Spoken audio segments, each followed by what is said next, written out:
अस्सलाम वालेकुम जी, बिस्मिल्लाहि वाला बरकतिल्लाह। आज हम बनाएंगे बहुत ही मज़ेदार अचारी मैक्रोनी, जिसके लिए हमने बेक पॉलर की जो है वो रेसिपी मिक्स जो है वो लेके आए हैं।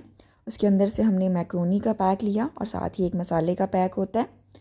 और हम मैक्रोनीस को जो है वो अच्छी तरह से बॉयल कर लेंगे, हल्का सा नमक इसके अंदर ऐड करके। और अच्छी तरह से बॉयल करने के बाद हम इसको निकाल के रख लेंगे और एक दफ़ा ठंडे पानी से निकाल लेंगे। एक खाने का चम्मच हमने लहसुन अदरक का पेस्ट लिया है और उसको अच्छी तरह से खुशबू आने तक फ्राई करेंगे। और तकरीबन 250 ग्राम हमने बोनलेस चिकन लिया है, क्यूब्स में कटा हुआ। लहसुन अदरक अच्छे से फ्राई करने के बाद प्याज को गोल्डन ब्राउन होने तक फ्राई करेंगे। और इसके अंदर जो रेसिपी उसके ऊपर डिस्क्राइब थी, उसके अंदर जो है वो दही का यूज़ किया है, लेकिन मुझे अचारी मैक्रोनी में दही से ज़्यादा टमाटर का टेस्ट अच्छा लगता है, तो इसलिए मैंने इसके अंदर टमाटर यूज़ किया है, दही यूज़ नहीं की।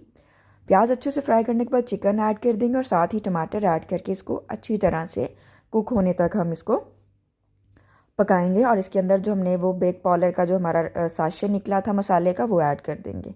अगर आप इस तरह से रेसिपी मिक्स ना बनाना चाहें तो आप घर में जो हमारे पास अचार गोश्त मसाला होता है वो यूज़ कर सकते हैं। अब जी हम इसके अंदर हमारा चिकन रेडी हो गया हुआ है, इसके अंदर मैक्रोनी डाल के इसको 2 मिनट तक कुक करेंगे और सर्व कर देंगे। बहुत ही मज़ेदार और बहुत ही स्पाइसी रेसिपी बनती है। ज़रूर ट्राई कीजिएगा और पसंद आए तो लाइक शेयर और कमेंट ज़रूर कीजिएगा। Thank you so much. अल्लाह हाफिज़।